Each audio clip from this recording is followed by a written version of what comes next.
Hello and welcome to Take Me Through Your Day. On this episode, we have an actor of stage and screen, Mr. Jonathan Barry. You can catch him in the Russell Crowe film Next 3 Days, currently on Netflix. And we'll put in some plugs later on for his local theater and whatnot. As per usual, if you or someone you know would like to be on the show, you can reach us at TakeMeTYD on all social media and at Gmail. Enjoy the show. What do you do for a living? Now, like in this scenario, like say you're at a party and someone asks you what you do for a living, how would you answer that? I usually say I work in the social field and I'm an actor. I work as a counselor by day and I'm an actor by night. All right. Mostly theater stuff. I find myself in a lot of local plays. I got started back in the mid-90s with Country Repertory Theater. I was working in the social field also back then, and one of the other counselors at the program was doing a play over at Pitt University for a black theater company called Country Repertory Theater. And I said, man, I took some acting classes when I was in high school, and I'd always wanted to act and never really, did anything with the dream. And he said that he would introduce me to the director, and he did. Her name is Dr. Vernell A. Lilly, pretty well known in the area of black theater. And I met her, and I sat in her office across from her, and she had me read these two scripts, and I tell you, I read so horribly. Well, no, this is just meeting her for the first time. She was like, here's some scripts, let's go. Yeah. Yeah, I guess that really speaks to her. So she had me read these scripts, and at least I felt I was horrible, and I'm pretty sure I wasn't great. But the next thing, it was a cold read, so it was difficult. I was reading something that I wasn't familiar with, and I knew I wasn't good. Next, I knew she had offered me two parts in a play she was doing on gang violence. In the mid-90s, gang violence was huge. Probably across the country, but definitely in Pittsburgh at the time. Some parents that had lost sons to gang violence wrote a play called Killing and Chilling in the Hood, and she offered me two parts in the play. And so naturally I accepted, and my worst fear happened. I went completely blank on stage. But then realized, in that moment how actors get through it. And I went blank, and people started ad-libbing and trying to coach the words out of me, and they just wouldn't come. And all of a sudden, someone went to the next line, and I said, oh, that's how we get past this, That's just what it is? That's the trick? Is just moving on? Oh, it's just moving on. You got to keep it going. And interestingly enough, and lucky for me, the other actors on stage were so comfortable that not only did they ad-lib, but they tried to give me an opportunity to bring it back in. Nice. So it didn't work in a moment because I was scared to death, plus a little angry that it happened. And we got through it. So I walked off stage that night, gritting my teeth, but also just a little bit relieved that my worst nightmare had happened, and we'd gotten past it. Well, how were you feeling at that moment? Like, what's going through your head? What's going through my head is that I know this line. I know this line. It finally happened, but the word, whatever it is not there. And I think a lot of it was like figuring out, I was like seeing for the first time, wow, this is really what happens when this happens. Like, the show goes on, the story is still being told.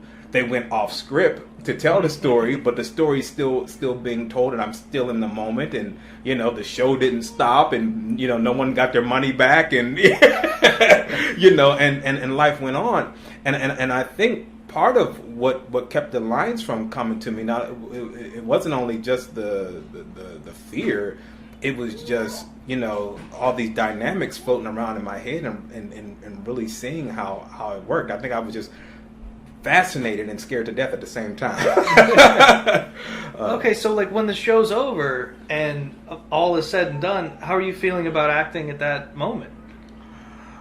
It's a tremendous learning piece. It taught me. It was, that moment may have been better for me than having performed and gotten every single word out perfectly. Because it taught me that if something does go wrong, it's not the end of the world. You can get through it, and the objective is to get through it, to continue telling the story. The audience doesn't know the script, and as an actor, you want to be true to the playwright's words. But at the end of the day, if your human side fails you, your job is to still tell the story. Mm-hmm. And that's what we do as actors. We go out there and we tell the story no matter what's going on. And so it was a powerful lesson, and it was actually an encouragement. Yeah, I think that's a great way to start. We usually start with a good story like that. That's fantastic. I appreciate it. So because I definitely want to go back into more of that, and we'll definitely talk about your resume and stuff like that. But let's go all the way back to, like, let's say high school. I know you said you took a class, but did you have like an idea of what you wanted to do in high school? Yeah, I wasn't a great student, man. Things just did not come easy to me. Math in particular.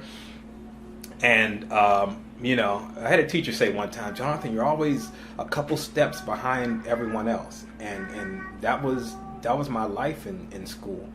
But what I brought to the table was I had an insane imagination.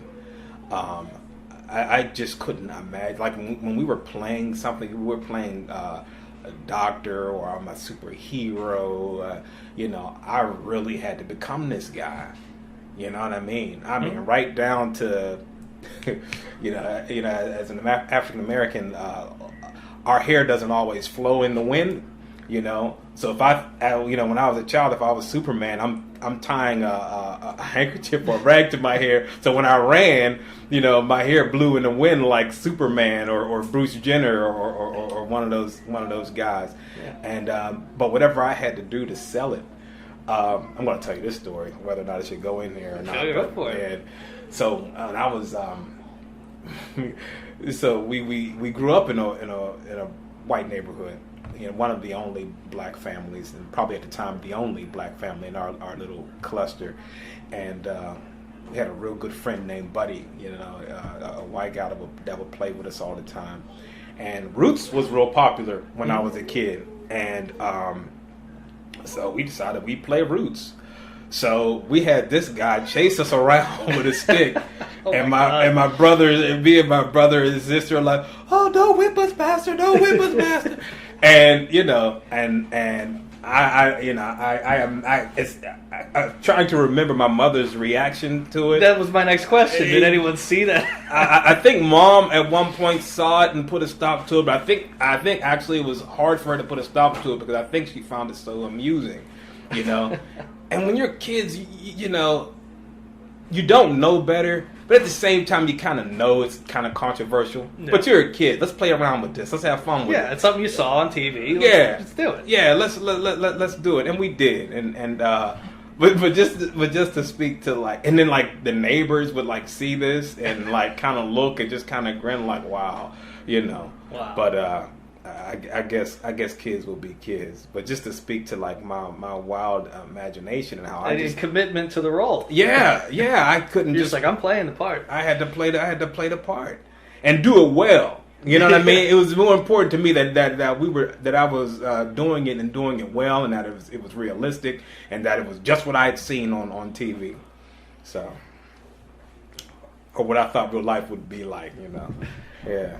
All right. So, hello, kitty cat. Yeah. Hi, Ryan. So let's go back into like the high school. I'm hoping that wasn't in high school. No, it was no. Yeah. It was much younger. Yeah, than high school. So let's go back to there. So you're not a great student, but what are you focusing on anything? Is anything clicking for you? You getting to put that creativity to work anywhere?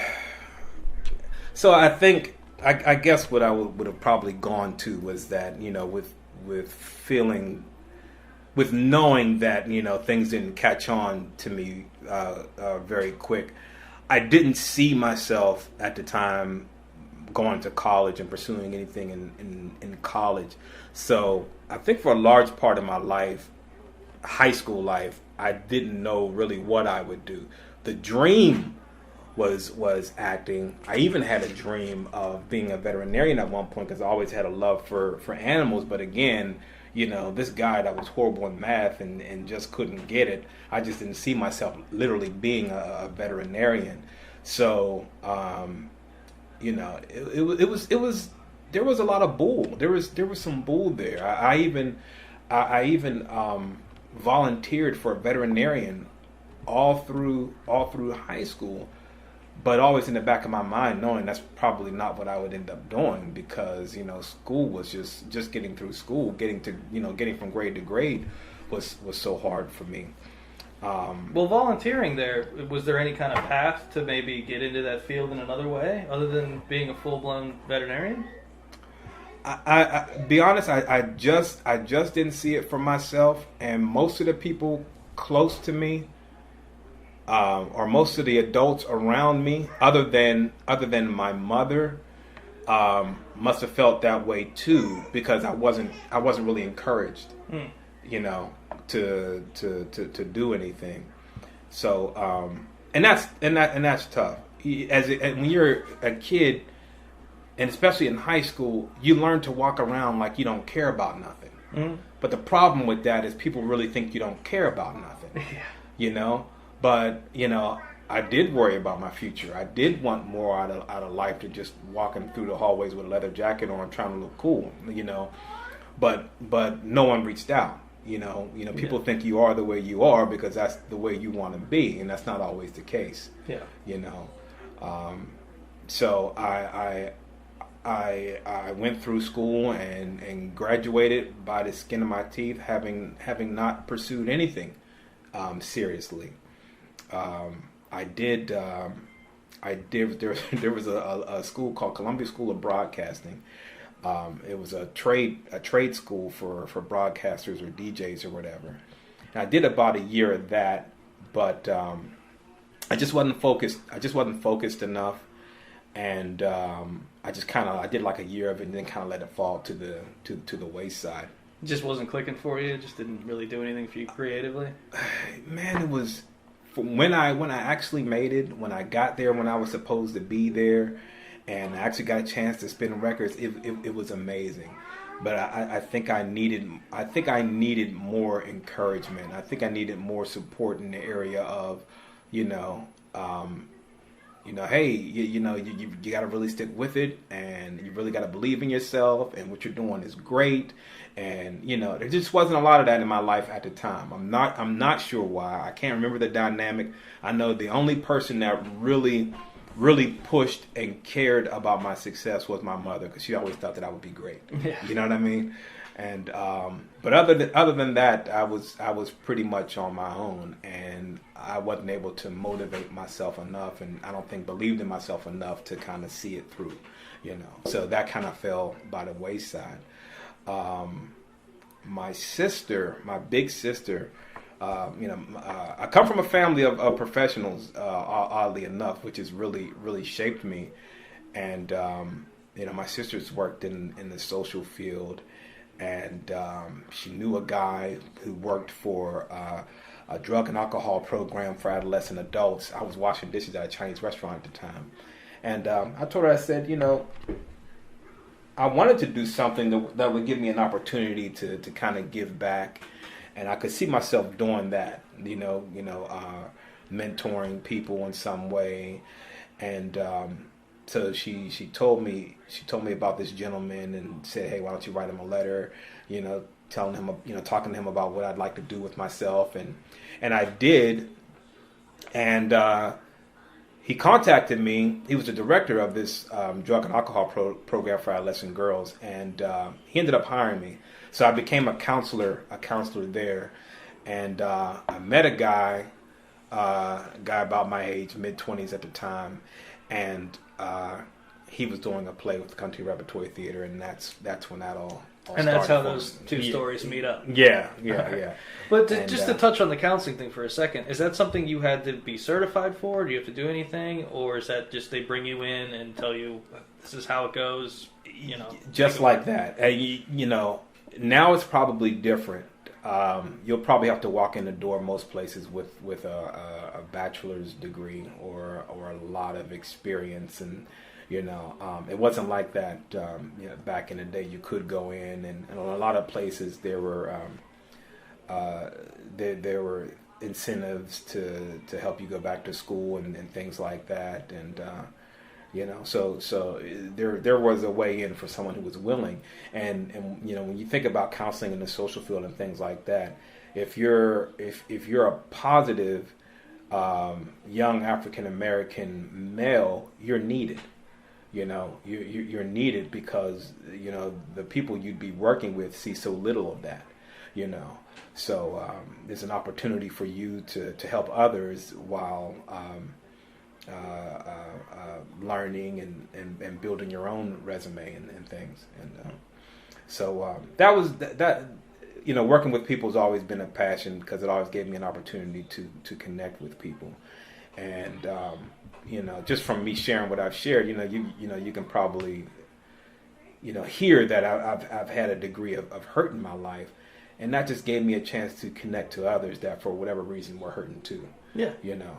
And so when I started in the social field, that was definitely a passion. So my creative side was kind of comfortable on the back burner because at the time that was all I knew. But it was so rewarding to me at the same time. Yeah, because if you have that level of reward, then the creativity part can kind of be satiated enough. Yeah. Maybe I don't know if that's the best way to say it. Yeah, absolutely. Is it kind of absolutely. So, all right, so let's go with that. From you get into being a counselor to, I guess let's just hit the beats of your resume and bring us up to current days. So we did the show called Killing and Chilling in the Hood, and I just found my moments, man, and I didn't expect you to go this route. I was prepared to talk about things that I wouldn't be able to talk through. So, it's really powerful because I talked about how awkward school was, and it was not only awkward academically, but it was awkward socially because I didn't I wasn't the smart kid. I wasn't the jock, so I wasn't the popular kid. You know what I mean? At times I was, the clown, but far from the popular guy, far from the guy that you wanted to see at the party. You know what I mean? You know what I mean? If John's not coming, oh well, then I guess we can't. Yeah, I wasn't that guy. So I've always had a super reserved side, and that was usually the side you met first when you met me, and so maybe Dr. Vernelle Lilly, when she met me, she saw that, she saw this guy that needed finding, and there were exercises, man, and there were acting exercises. She did something called psychodrama, and from what I've learned of it, it's therapy. It's psychiatric therapy through acting out or dramatizing real life situations or things that have actually occurred. Yeah. And she used this during her acting rehearsals to develop us actors. Some of us were in college. Some of us were guys like me, came in off the street. and there was one in particular that's coming to mind. I don't know how exciting this is, man, but she had us close our eyes, and she took us through walking through an abandoned house. And then she say, there's a cobweb coming off the ceiling. Feel the cobweb slide against your face. Then there's a point where something appears that scares you.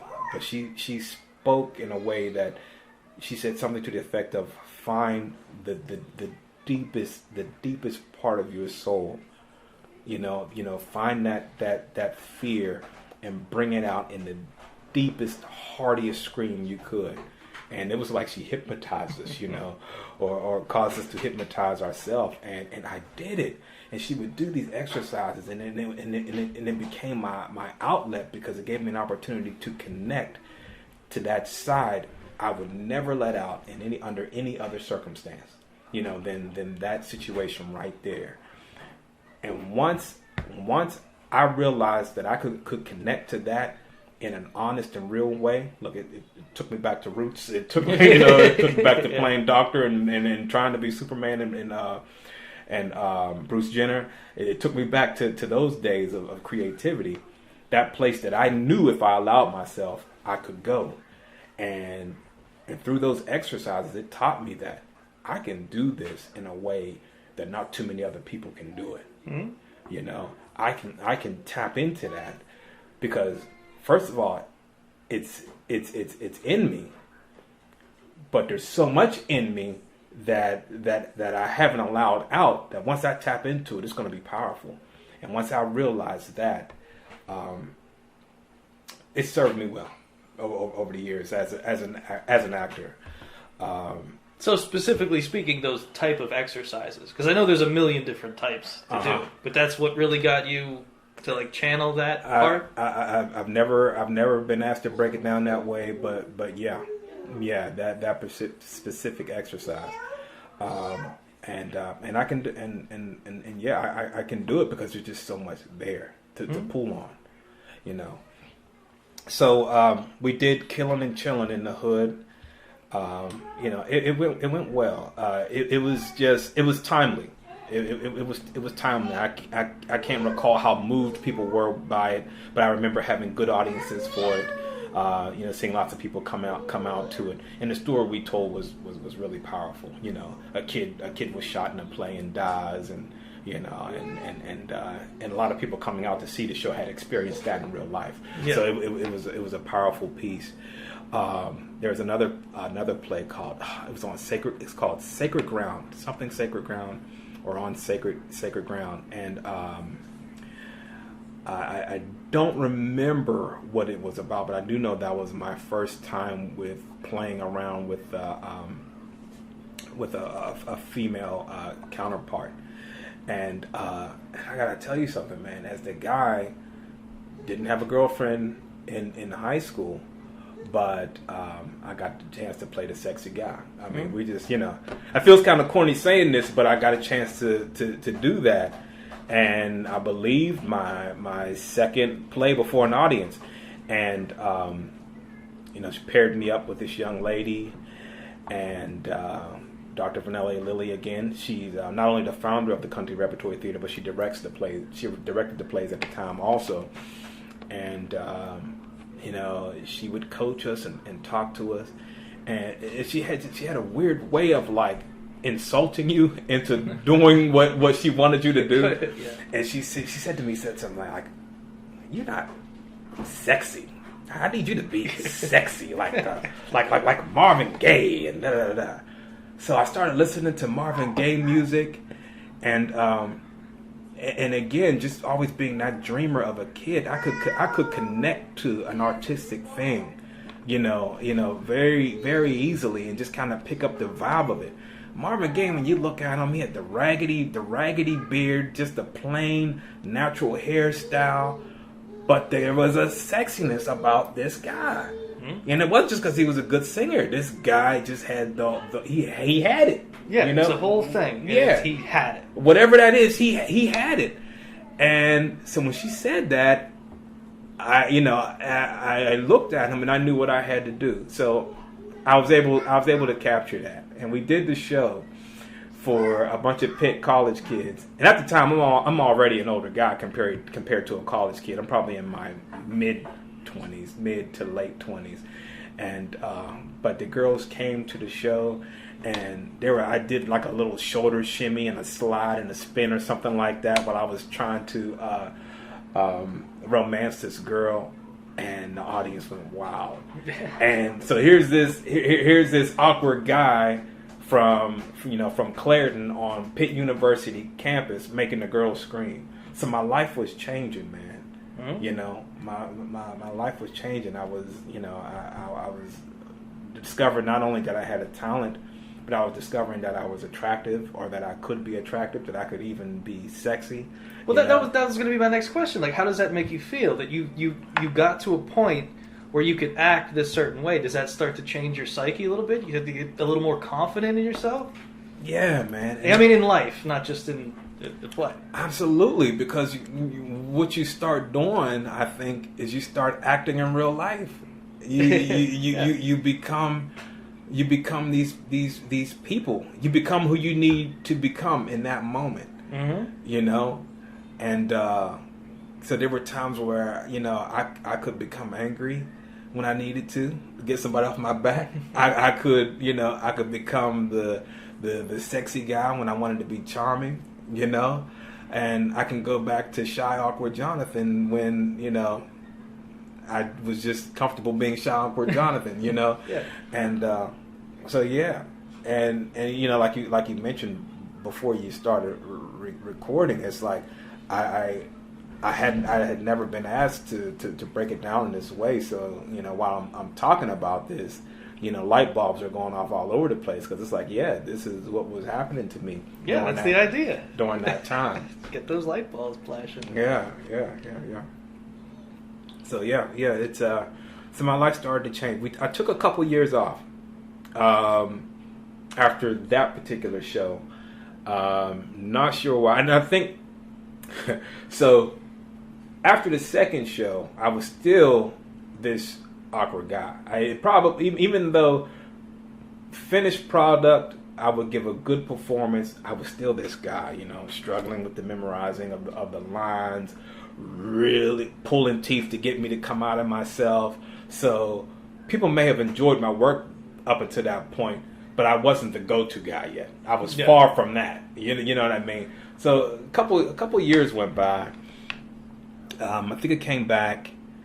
I got a phone call, I think, from Dr. Lilly. I did another show. No special, not a huge story on this particular show. Sun Rising in the Hill District. A guy by the name of Rob Penny wrote it. There's, and you may not know this, but I'm sure you're familiar with August Wilson. Yeah. Okay, and so in Pittsburgh, August Wilson ran with like a clique of guys. Yeah. And he wasn't the only creative one. Like there were other writers and stuff like that he hung with, and the one guy, one friend of his, a gentleman by the name of Rob Penny, who's passed now, was and I believe he passed before August Wilson did.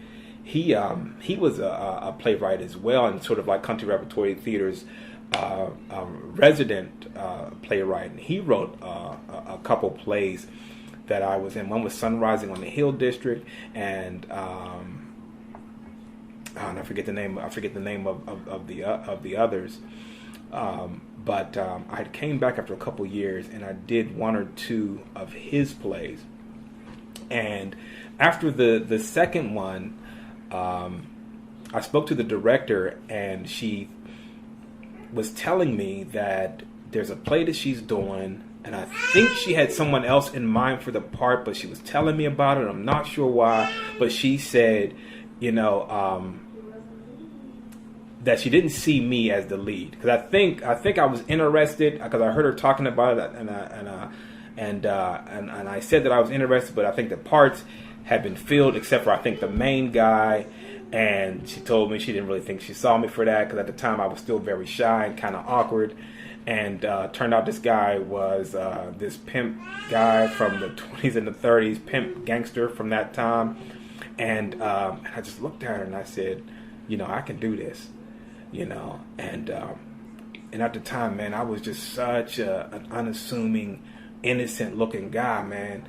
And I'm sure I don't look like a monster now, but I mean, at the time, and I think she felt my sincerity. I told her I can do it, and she looked at me and she said, "Okay."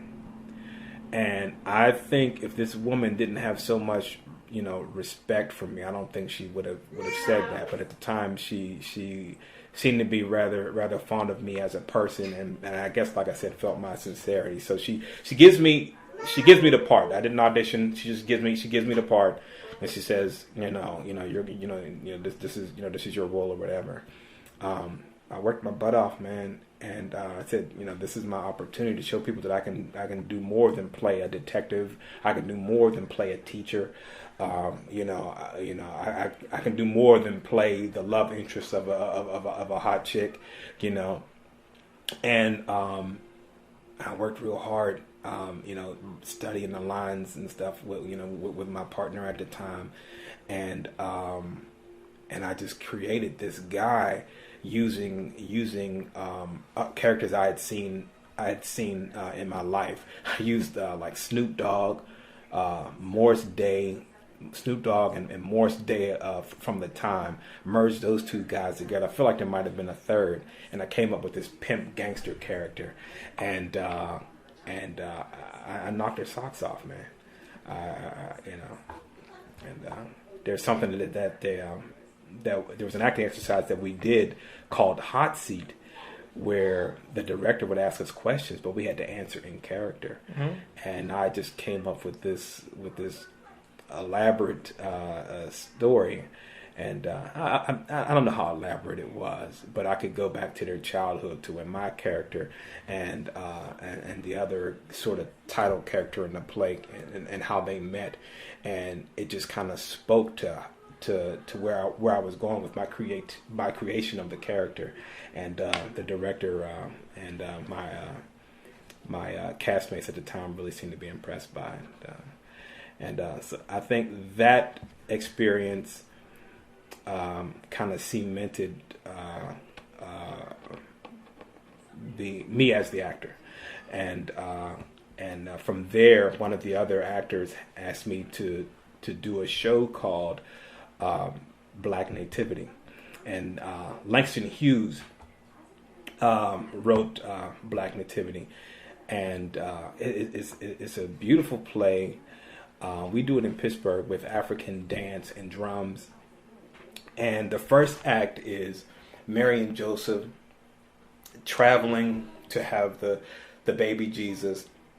So beautiful gospel worship songs are sang in the first act, and then there's some modern dance and some African dance done, and then there's the birth of Christ, which of course is a big celebration, and then the second act is the modern day black church, and so throughout the first act I would play the narrator, and that again gave me an opportunity to tap in my creative side. Again, here's this guy that not very well educated, not the best spoken guy, but I knew that I could mimic a storyteller, a narrator. I knew that I could shape my voice. And I had the broadcasting experience, so I knew a little bit about how to shape my voice and how to sound when telling a story. So I knew that I could pull the narration thing off, and I already had it in my head what that needed to sound like. What did you have in mind? Because I want to go back for a second too, but tell me for this, what kind of voice did you have in mind as this narrator in your head? I must have, because I'm not going to lie, say I'm 100% sure because it was so long ago. But I must have had sort of the you know the voice. Sometimes it's like a Dick Van Dyke or it's a Fred Astaire doing the voices in those old Christmas movies. Yeah, where you know those guys would tell, man, their voice just make it. You know what I mean? Those guys, they take you somewhere with their voice, and their voice is perfect. And so that always stayed with me, and I knew that I could recreate that my way, and that's what I did. I told the story like those guys telling the story about Kris Kringle and this Frosty the Snowman or whatever. I knew that I could capture that, and that's what I did as the narrator. And you got it to work. And I got it to work. Okay, now I want to back up again, Okay, just okay. because I hate to get all jumbled. I like to keep a nice streamline. But so you're back at his play. You get this big opportunity to play this pimp. And how did it go? You kind of left me hanging. You said I studied so hard. I got all these lines, and then we moved on. But did it go well? It was amazing. I just remember because I've never seen myself as a smart guy, and I pretty much assumed that no one else did either. And people that knew me from my first couple plays knew that okay, his first time on stage he froze. They probably realized that I was real slow to learn my lines in the next couple plays. But by this show, you know, we would go around the table, we'd speed run the lines around the table, and I just kind of throw my head back, and then lines would come out like da da da da da da da da da, players coming out, and you know, so I just really blossomed in the role, and I think I just really gained my respect doing it, and it was so long ago, it's hard to remember these details, but I just remember people just being my castmates as well, people just being in awe. You know, because there was such a flavor that my character had. There was a polish there of someone who had been acting, I think, a lot longer than I had, and I think it just showed people that I was for real. I got really good reviews from what I can recall, and what means as much to me as the reviews is just the reaction from the audience. Was always like, oh, you're wonderful. People that have seen me in other work just come up and just hug me and kiss me and tell me how wonderful I was, and that's the payoff. That's what tells you that you're doing really good, and show after show, people would tell me how much I've grown and stuff like that. So I didn't win an award or anything for doing that particular show, but it went really well. That's what I mean. That's what I was looking for. I wanted a nice little bow on the end of that particular story. Actually, that's not even true because I want one more thing. You said a combination of Snoop and Morris Day. Yeah. See now, because I kind of glazed over for a second when you said it because I was trying to think what kind of, because their voices are so different. Where did you fall in the middle? Did you pick one or the other? So with Morris Day, it was more about his style and his and just his swagger. With Snoop, it was more about his voice, and there might have been someone else in there a little harder core, but those were the two main characters that I had in my mind when I began creating him, and so he it came off with there's a line that he said something like Players coming over to the north side to collect hits from you, and there being no record of it.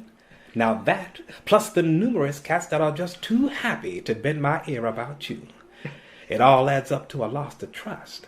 Now I'm a righteous brother, and I'll tell you to your face, you's a goddamn thief, Charlie. And that was I've never been more happy that I went back and asked a question before in the history of the show. That makes me so happy. So did you hear him a little bit? Yes, I got it. No, that's excellent. I love it. And you know, so that was the mix I used. And I had a guy ask me. We just finished up a show called Frida Peoples. If I can jump around, I don't know. But, absolutely. And I'm kind of tooting my own horn because it made me feel so good when this guy asked me. But he said he was sitting there with his girlfriend. His girlfriend was actually in the show with us.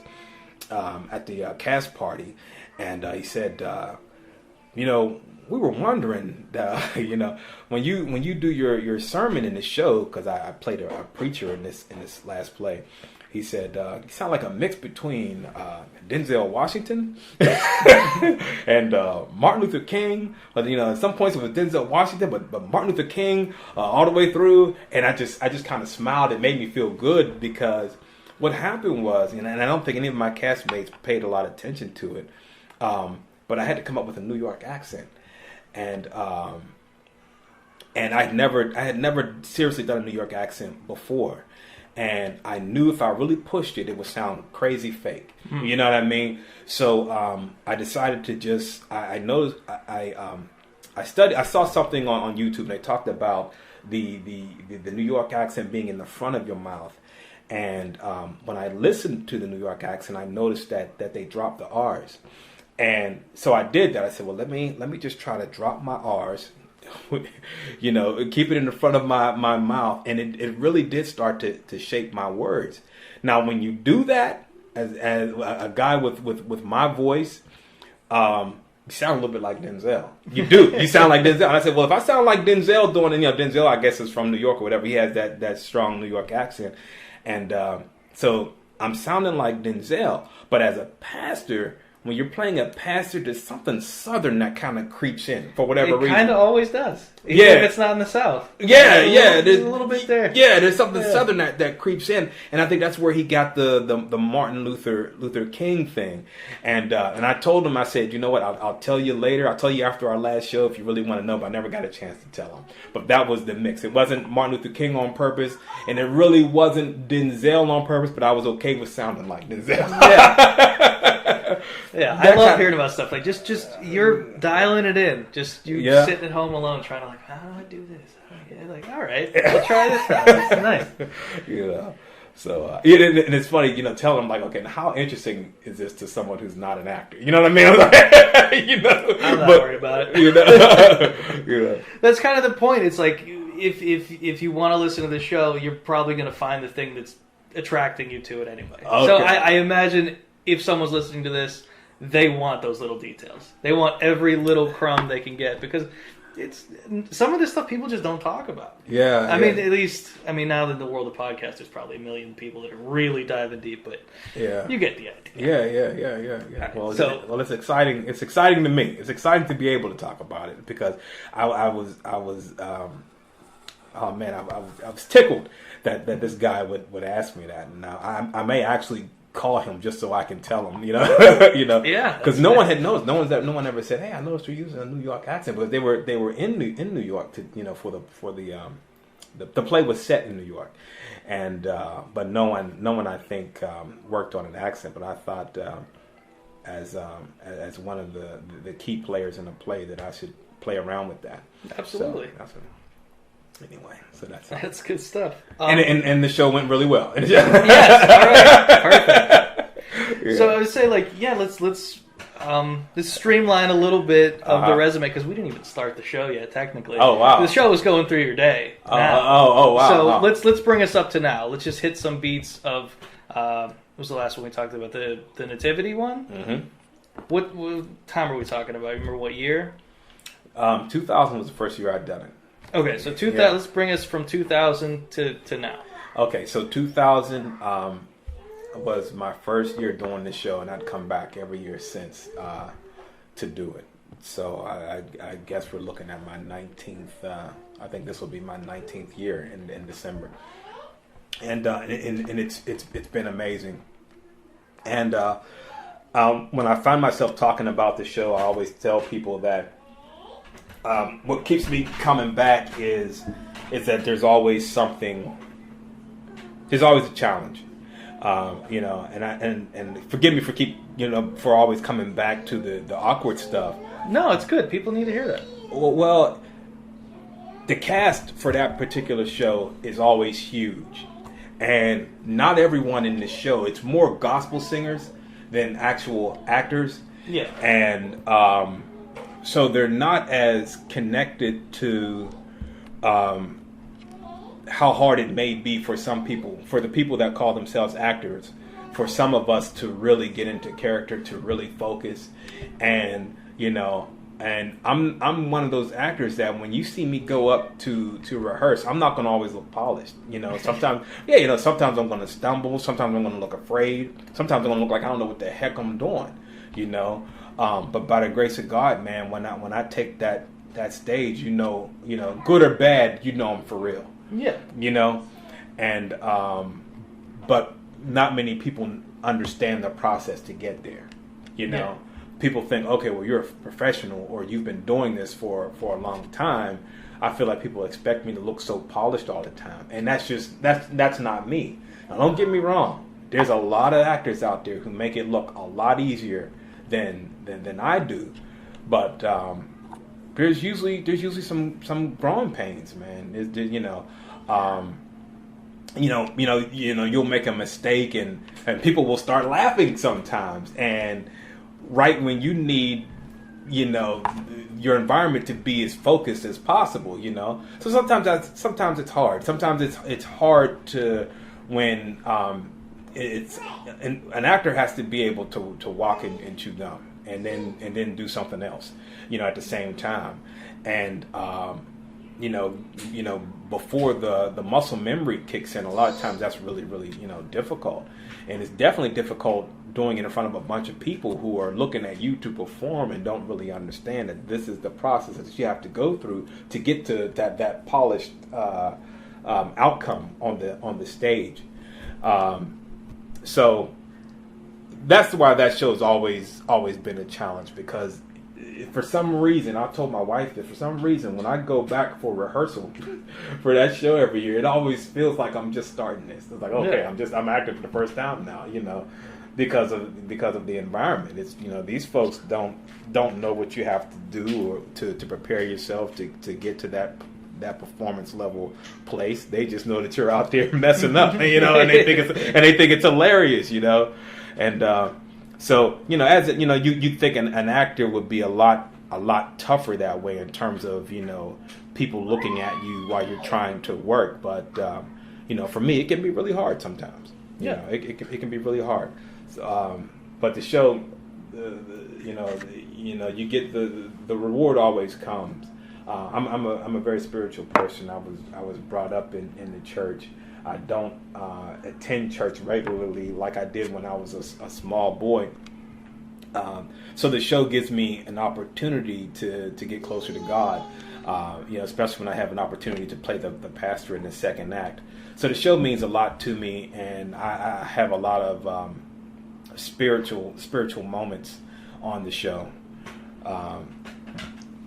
Because the words are so powerful in the sermon, and the music that they select to tell the story is usually really powerful. Sometimes they'll go back and grab really old school hymns that are really moving, and then sometimes they grab some contemporary gospel stuff to throw in, like with some Kirk Franklin type stuff. You know what I mean? Stuff that just really, really, really moves you. But you end up having church. So, that play just really, really means a lot to me. And then Langston Hughes' words are just beautiful, man. I don't know if you've ever experienced the show before, but you should definitely come out and see it. I definitly would. I haven't. Oh, wow. Yeah, I definitely would. But, I mean, I think what you were saying about that, like, even though you've done this for a long time, that, like, I guess the takeaway would be is you're only human. And you just because you might screw something up here or there, it's like you get there eventually. And some people make it look easy, and we're all human. That's the point. Yeah. And you're an actor. You're on stage. You're just held to this weird kind of accountability because you are the guy up on the stage.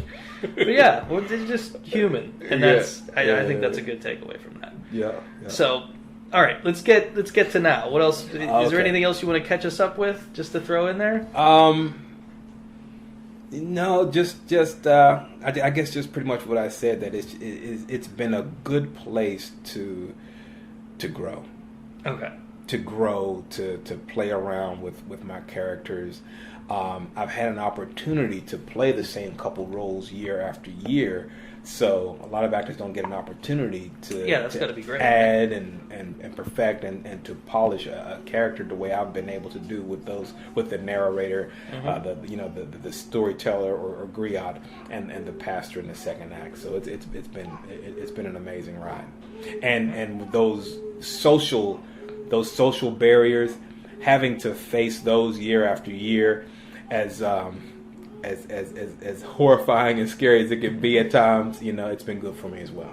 Good. Because as an actor, when you get in front of those casting directors or anyone that you have to get in front of, you got to be ready. Yeah. Yeah. All right, so let's start the show. All right, let's get started. All right. Oh, this was the warm up. Oh, yeah, that's thanks. just the warm up. Oh, wow. So no, you were saying, because the point of this show is to take us through a common day, Okay. just a regular run of the mill day as Okay. you as an actor. And you said you had a gig last week, right? Mm-hmm. Mm-hmm. Okay, so let's just take that as an example. And I know things are going to change throughout all other things that you do in like acting jobs you're going to get. But let's just take this, for example, and run through that. Okay. So what time do you wake up in the morning? So let me see. When wow. Yeah, like I said, we'll just simplify it and call it just. I'll go back to if I'm working on a script, I'll get up between 4:30, 4 o'clock, 4 and 5 o'clock. I'll get up around there. Okay. Now you set an alarm, or what are you doing? I have an alarm on my phone. I have like maybe 3 set usually. I was gonna say you're a snooze guy. Okay, so 3. Till I finally get there. On a good day, it's like 4 o'clock.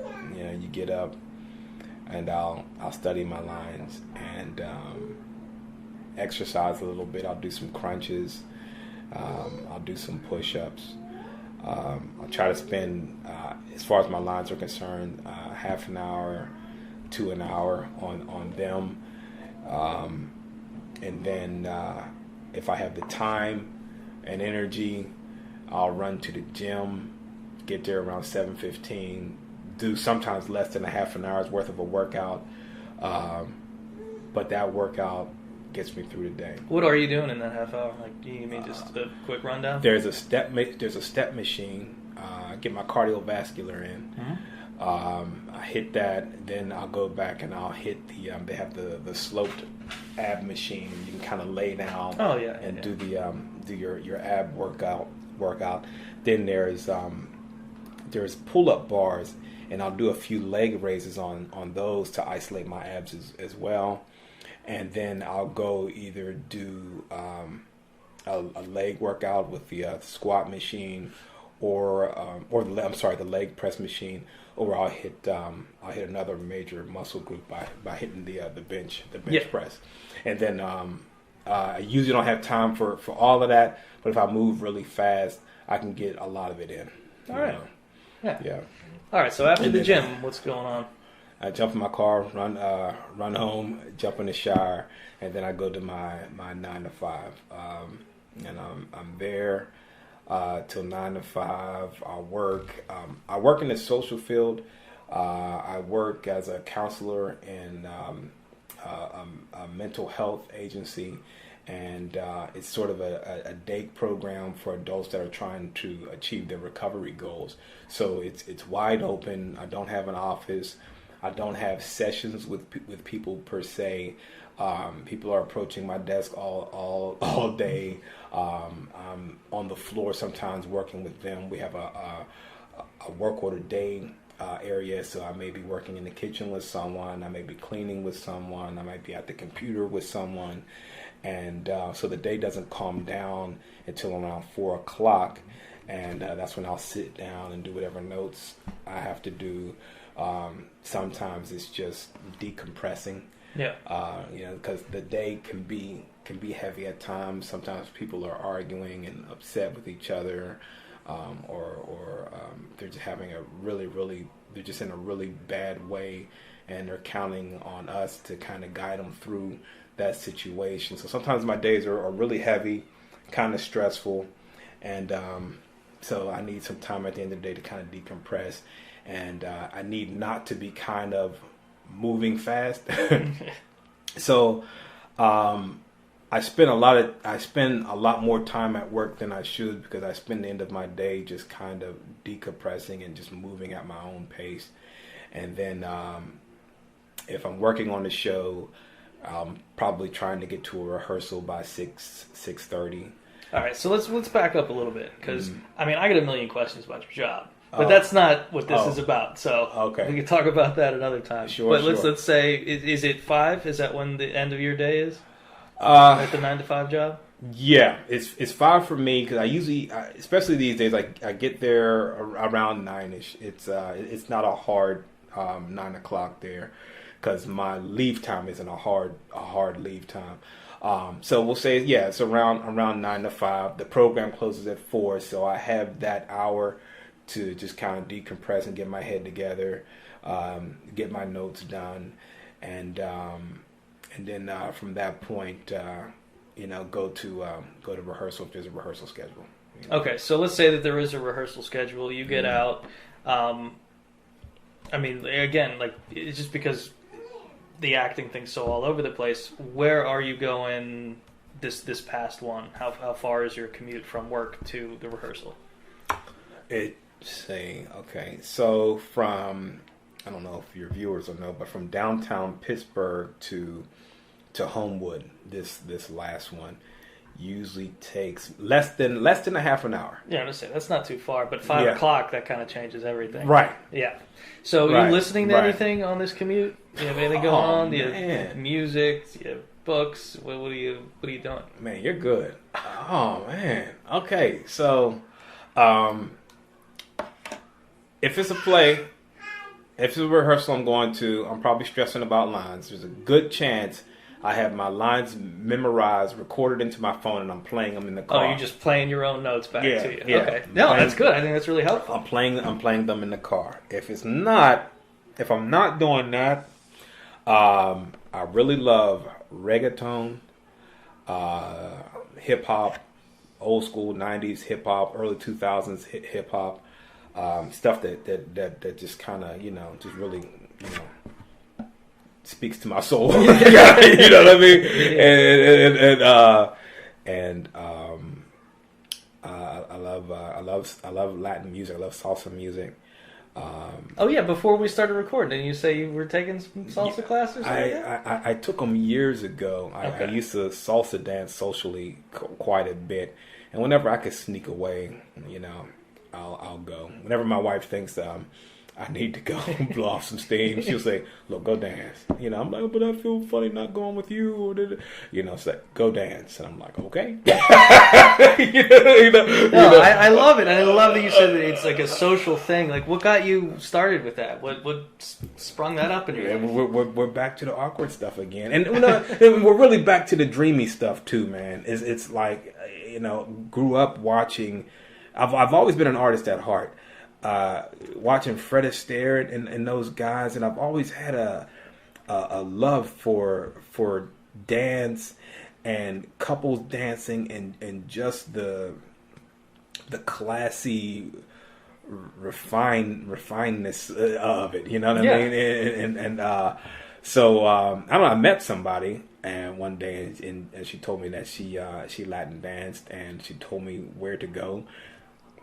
There was a place called Club Havana in Shadyside, and I went there right after my first marriage had come to an end, and I went there and I walked in. I had my hair in cornrows, and I walk into this place, and people are just dancing with each other, having an amazing time. Man, the beat is just crazy off the hook, and there was just such a feeling of family and fun, and it was just all about the music. Every place is a meat market, but it wasn't about that. It was more about the music and having a good time. Yeah.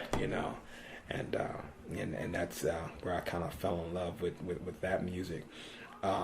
So music just kind of really speaks to me. It takes me places.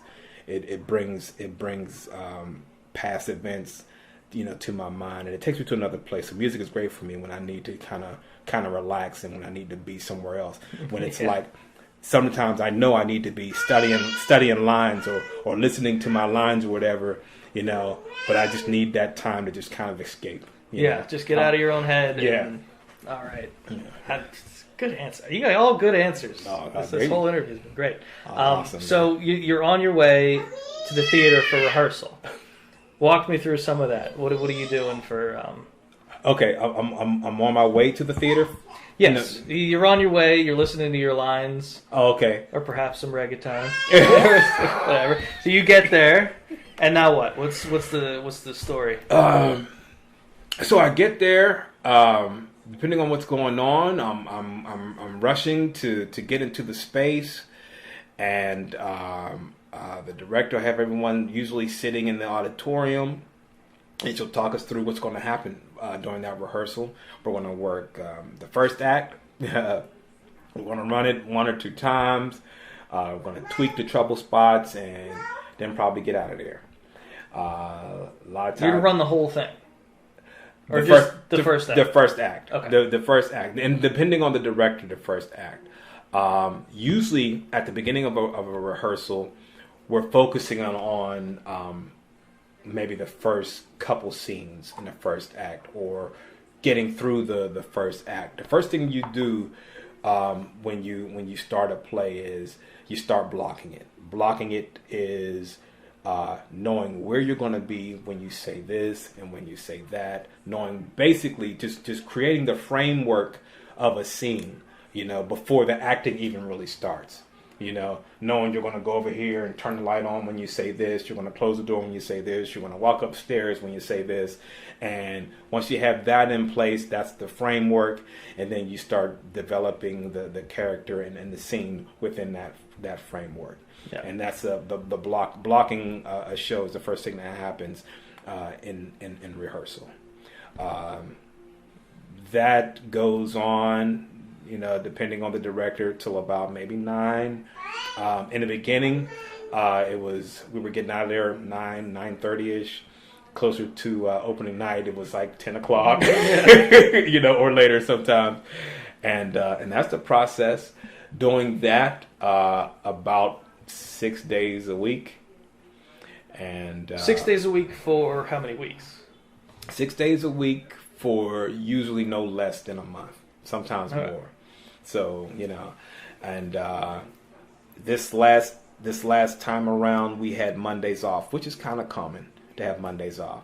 So the flip side of that is that you lose a full day of rest, and with your family and whatnot, but it's necessary to get to the end result. Well, speaking of that, I mean, if you're not getting done till 9 or 10, and then you said you're waking up 4 or 5. Dude, what are you doing? All right, well, this goes into one of the regular questions we ask anyway. But it's crazy. So, what time are you going to bed?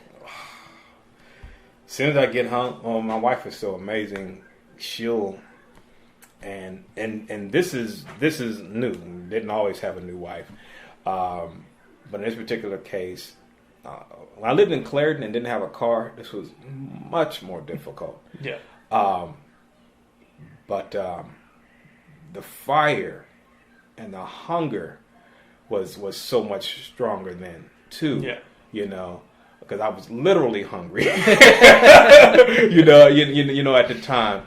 And the dream to me is still just as real, but then there was just much more of a desperation. I mean, I could scramble to catch the last bus from town or beg one of my cast members to give me a ride home or whatever. But at this point in my life, I'm living in the city now, a little closer to things. When I get home, 11 o'clock at night, most nights she and my daughter Shiloh are awake, and there's food ready for me, and I can eat. And quickly after that, I'm going to bed. Sometimes with my clothes on. And that was my next thing. Is there any ritual that you have to get to sleep, or you just that's such a heavy day? Dude. Are you just out? Cold. Out cold. And I'll have to ask her. I wonder if she's gotten used to the fact that when I'm asleep, I am asleep. I'm out. Like, there's no small talking me and I'm half awake. No, I'm out.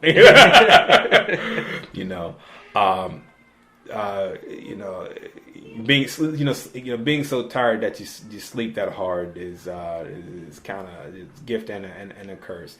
Sometimes it's helpful because when you sleep that hard, you are actually able to wake up, because the time you were asleep, you were actually sleeping. Yeah, you were sleeping. Yeah, pretty sound, and can get up and do what you have to do. All right, so we'll toss two things in here, wrap it up, and then we'll get into that speed round we were talking about earlier. Right. That's always fun. Okay.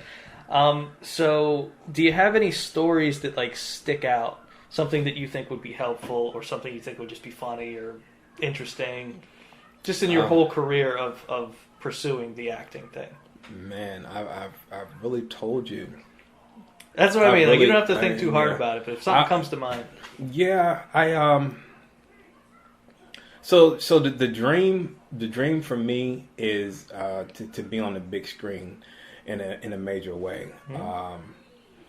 I had the same desire for Broadway.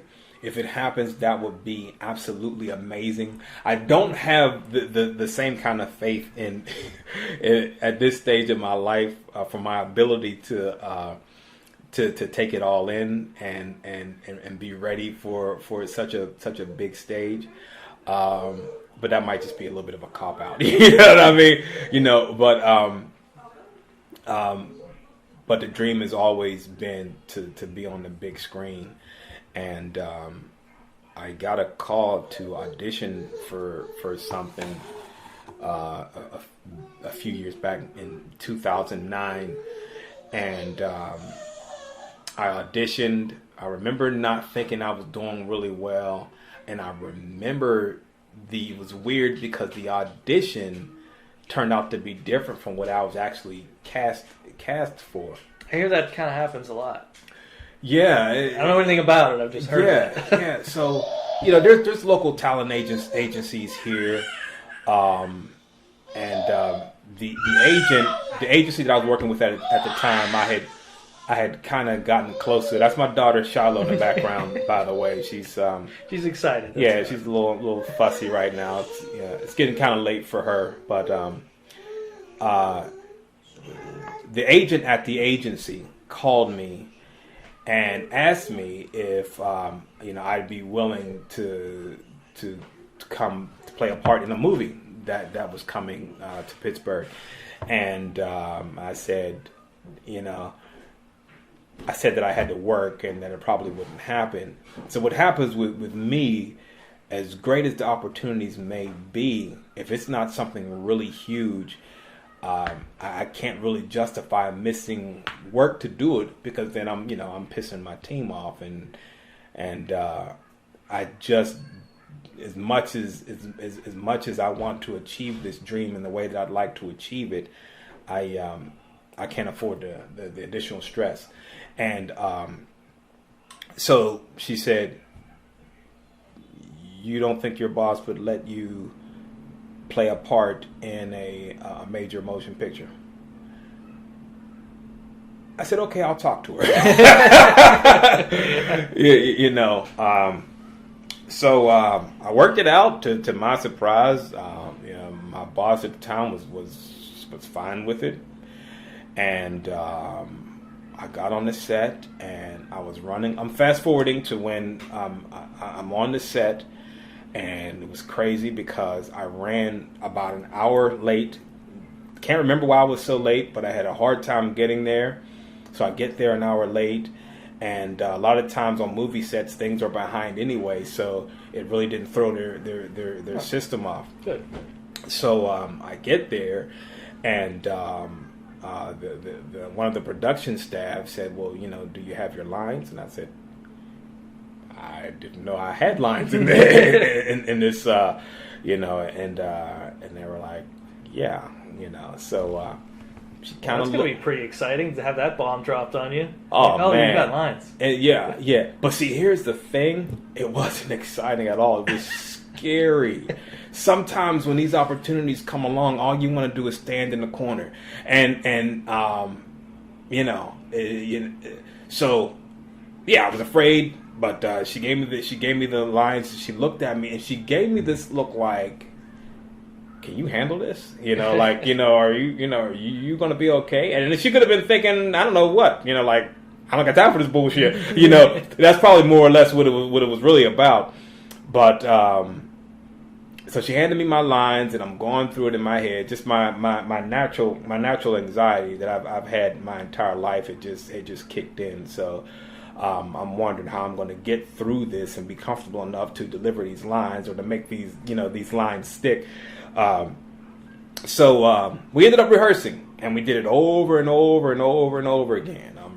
I had to come up behind this guy and say, "I'm sorry, sir. I'm sorry you can't stand here. I'm sorry. I'm going to have to ask you to leave the facility, sir." And that was pretty much the line. I did this over and over again, so I'm starting to feel really comfortable. And then suddenly someone says, "Okay, call in Mr. Crow." And I said, "No, I am not shooting this scene with Russell Crowe. I was acting this out with a stand-in." Yeah. So Russell Crowe shows up, and the anxiety came right back. I bet. The lady that made me feel like, like, who the hell are you, kisses Russell Crowe on the lips, and I'm like, yeah, this is nice. And so Russell comes in, he does his thing, and at one point he turned and he joked with me because my character kind of rose up on him as a what do you call it, guys, the security guards, the guards in jail, what are they called? What are they, like wardens or not the warden. Who works under the wardens? The exactly. How am I drawing a blank on it? Yeah, those guys. Those guys. So I played one of those guys, and I would come up behind Russell and I say, "Sir, you're not supposed to be standing here, sir." And once he kind of turned around and said, like what of it, or who you think you are, something like that, But just a really, really, really cool moment. That went really well. Not to leave you hanging again. But what was the movie? The next 3 days with Russell Crowe. Okay. Probably important. People would be pretty upset if I played one of the prison guards. And I confronted Russell when he was trying to use a fake key to break his wife out of jail, and that was a huge moment and a huge opportunity that had my life been a little different, I may have been able to capitalize on it a little more. But it's definitely a high point in my acting career. That's an amazing story. Yeah. And that's a great place to button up your day too. Yeah. So we're going to get into the fun stuff now. Right before that, just to throw it out there, do you have any advice that you would give to someone who wanted to do what you do? It's a dream, but it's an attainable dream. It's very achievable. You work hard, you stay consistent, and you work at this thing until you make it happen. Most of the opportunities that have come my way, I've stumbled into them, and they've come my way, I think, because I've been consistent. So my advice would be to just throw everything you've got into it, and be consistent. Just keep working at it. Achieve one goal at a time, and one step at a time, and you will achieve your goal. That's practical advice. Yeah. I love it, and it's just that the fact that it's attainable. Like if you really want this, you can work. Absolutely. Okay, on to the fun stuff. All right, sorry to interrupt everybody, but it's time for some plugs. Take it away. Yeah. Hey, everybody.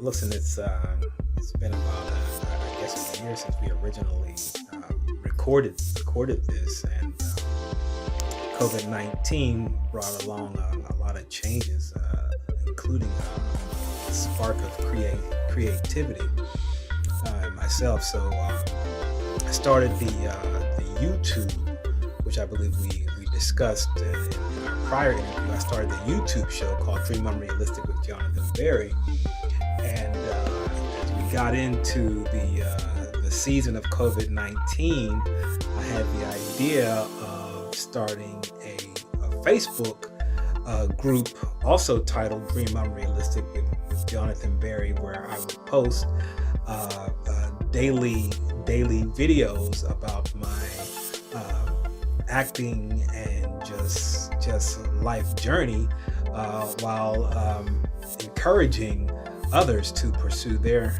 dreams. And we are over 1,600 members strong at this point, just loving and encouraging each other for nothing, and it's been a tremendous blessing and a reward doing it. I originally started the group to bring interest to my YouTube show, and this is just this group has kind of just taken on a life of its own. So get an opportunity, get on over to Facebook and find me at Dream Unrealistic with Jonathan Berry. No special link to pass on. Pretty sure if you plug in Dream Unrealistic with Jonathan Berry, you'll find the YouTube group. And if you'd like to catch my YouTube show, you can find it at Tiny URL, that's tinyurl.com/Dream Unrealistic. Okay, guys, hope to see you there. And just to include it, that movie we were just talking about, the Next 3 Days starring Russell Crowe, that our man here is in, it is currently on Netflix, and I believe it was top 5 when it got released. So go check that out if you haven't seen it yet. Enjoy. Give yourself a treat. All right, back to the show. Thanks, guys. All right. What's your ideal breakfast? You're on vacation, you can have anything you want. Fruit, turkey sausage, and an omelet with cheese and veggies. Healthy and delicious. Yes. What's the best advice you ever got? Best advice I ever got. And again, speed round style, so whatever comes to your head, you don't have to think about it too hard. To wait. To wait, and I think that just called me to be patient. Patient with life, patient with what is to come and what you hope to come. Okay, I like that advice. That's good. What movie do you think you've seen the most? Well, first one that comes to mind is Bella, and it probably is the one I've seen the most. It's a film about the Latin culture. It's beautifully made. Some really moving moments in the film, and I've watched it over and over, and I used to play it for my girlfriends when I would start dating a woman. That's the intro movie. Like, let me see how they react to this. And we'll go from there.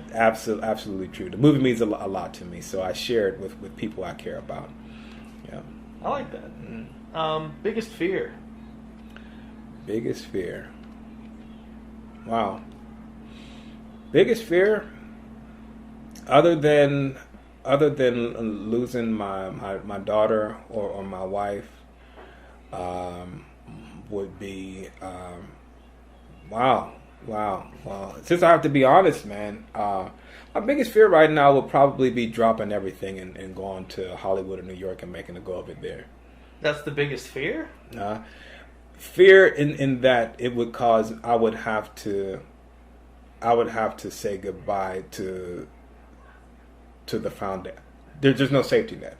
My day job is a safety net right now, and with a family to provide for, a new house that is that losing that safety net would be yeah. I feel you there. Any candy in the world? What do you have? Reese Cup. No, that's good. Childhood hero. Superman came to mind. Superman. Yeah. Superman's a good one. What kind of soap do you use?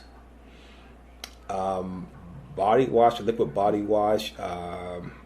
My wife got me Old Spice. Now I'm using a special hydrated or for moisturizing body soap now.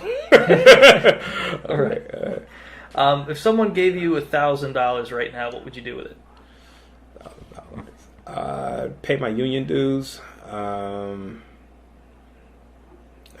Maybe fix my wife's car. There you go. What would your 18-year-old self do with it? My 18-year-old self, buy a car. Oh, all right. Biggest pet peeve? Biggest pet bullies. Bullies? All right. Yeah. You have any story? I feel like you got a story to go with that. Oh, I got so many. You said it with some conviction. Oh yeah, bullies. Oh yeah. Oh man, I just think it's so cowardice to pick on someone weaker than you. You know, and then to pick on someone that's obviously in a place in life where they can't fight back. You know, I think that's just the worst thing that you can do. Even if it's even verbal bullying, any type of bullying. You know. Absolutely. Yeah. Let's see here. I have to cut a little edit in there anyway because I'm choking on that last bit of wine. Where do you see yourself in 10 years? 10 years. I see myself possibly taking my acting career to a different level. Good. Okay. Yeah. I like that. Do you have a tipping custom? A tipping custom? Mm-hmm. If I purchase it and you don't have to deliver it to me, I may not always tip. If you're really, really nice, and kind of going out of your way to make sure I'm okay, I'll tip regardless. If you're bringing something to my house, you definitely get a tip. If I go out to a restaurant and you're a waiter or whatever, then I believe in tipping. I think people need their money, and I learned as a child that proper etiquette is to give them a little extra if you can. So I truly believe in tipping. If that answers. No, yeah, that's a good answer. Yeah. What's something you wish you'd learned earlier? I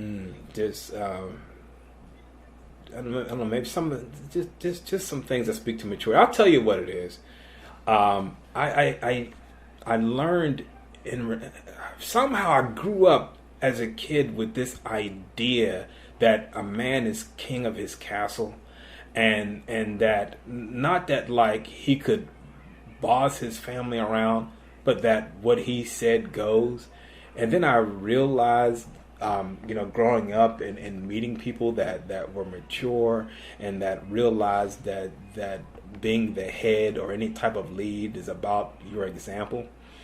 And that it's, if you're going to call yourself the lead, you better be willing to do more work. You better be willing to serve, and you better be willing to outlove everybody. Yeah. That's a good answer. I like that a lot. Changing gears a little bit. Childhood celebrity crush. I don't know why Laura Ingalls came to mind, man. I was a fan of Little House on the Prairie. It's just a real wholesome show. I tell people jokingly I was raised by Charles Ingalls, the father in that show. But Laura might have been one. Farrah Fawcett probably. All right. Diana Ross from The Wiz.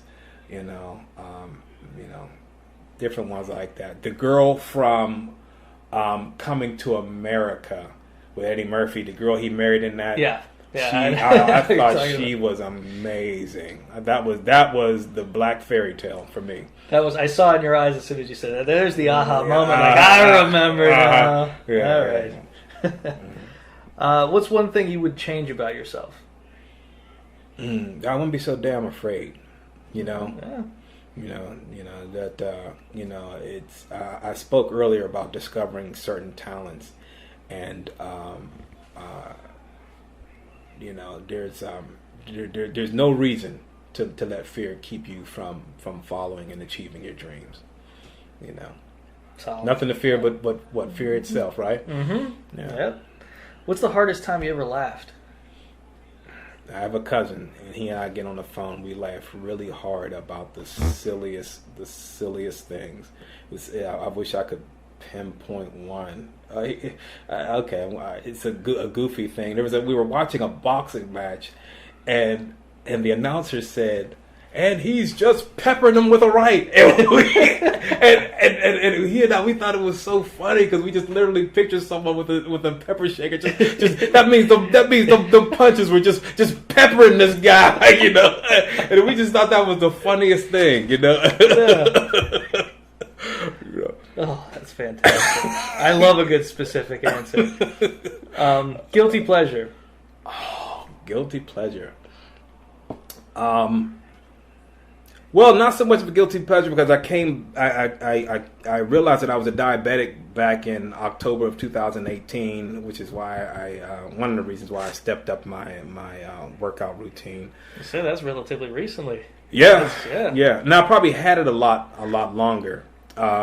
So I guess a very guilty pleasure would be, especially before the diabetes, would be sweets, pastries, donuts, and stuff like that. Yeah. Yeah. Well, I mean, that's guilty pleasure, all right. Yeah. And we covered this one a little bit earlier, but what type of music do you like and why? Okay. I'm gonna say salsa music because that's the first thing that came to mind.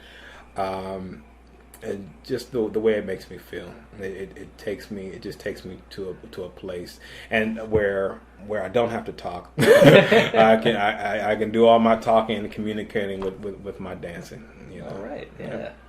What's something you're bad at? Sports. You name it. I can run pretty fast. Everything else I pretty much suck at. Now, we kind of covered your sleep routine earlier too, but is there anything else you want to add to that? Do you have any kind of like preparation before sleep? Anything to get you in that headspace when you're not working essentially 2 jobs in a day? Well, here's the thing. I'm going to answer it with this, man, is that because, you know, my life takes such focus, it's really easy for me to fall asleep. So most of the time when I get into a relaxed state at home, it's hard to stay awake. You know, I've always been jealous of people like that. Yeah, my brother's like that. He could fall asleep. If the movie gets a little bit boring, sleep. He's gone. My dad's like that. My grandpa's like everyone except me and my family could just fall asleep anywhere. Oh wow, crazy. So jealous of that. But anyway, all right. Look, I feel for you, brother. I tell you. So now I told you earlier I found this card. This is from the earlier interviews, and I think some of this stuff we covered already. But I figured I'd toss it in there if you're game, and then I'll get out of your hair. I know we're running a little late. I don't even know what time it is. It's 1:00. I'm loving it, man. Yeah, this is a lot of fun. So random questions. We'll just blast through these real quick, and then we'll get to the actual last question. Go-to snack. Go-to snack. Peanuts, or a scoop of peanut butter out of the jar. There we go. Shoe preference. Do you have a shoe preference? Tennis shoes, very comfortable. Do you have like a brand? Are you brand very loyal? comfortable tennis shoe. I like Nike and New Balance. Here we go. All right. Food, spicy, not spicy? Both, if that's okay. Yeah, that's nothing wrong with that. Favorite vegetable? Broccoli. That's a good one. Especially with that, what did your wife give us? The everything bagel seasoning? Yeah, everything bagel seasoning. Really good with that broccoli. Made it happen. Let's see. She's famous. You have a favorite cocktail? This stuff, would you consider this a cocktail? I mean, it counts as an answer. We've been drinking this wine. What is this? Just a white Zinfandel. Yes. That's our favorite right now. I'm not really a drinker, but that's kind of what we've been playing around with at the end of the day. It works for me. Yeah. Had quite a bit of it during this interview. Just making it last. I'll pour you some more. Bam, bam, bam. What do we got here? Best advice. What's the last picture you took on your phone? You don't have to show me. Just what do you think it was? The last picture I took on my phone might have been my daughter. I was gonna say daughter. My daughter. Yeah, it was Shiloh. Nice, very sweet. Toothpaste. Arm & Hammer. Dude. Arm & Hammer comes up a lot. Surprisingly, really? Yeah, it's such a normal, simple thing, but yeah, Arm & Hammer seems to be the preference of most people when I ask that. Amazing. Let's see. Sorry about that. No, don't worry about it. I think we knocked all of these out. Let's see.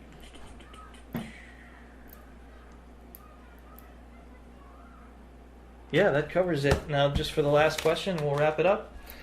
If you could do anything, what would it be?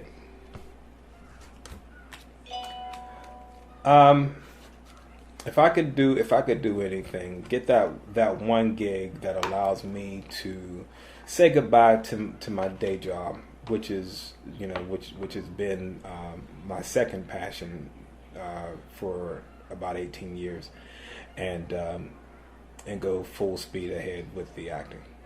Mm-hmm. Yeah. So what would that something be? I mean, I'm just trying to like simplify the question a little bit. So say you got everything you want. Say you had some magical safety net. What are you pursuing? The movies. The big screen. The big screen, yeah. The All big right. screen, yeah. I wanna be a movie star. That's awesome. I think that's a great place to end. Thank you so much for doing this. Thank you. All right.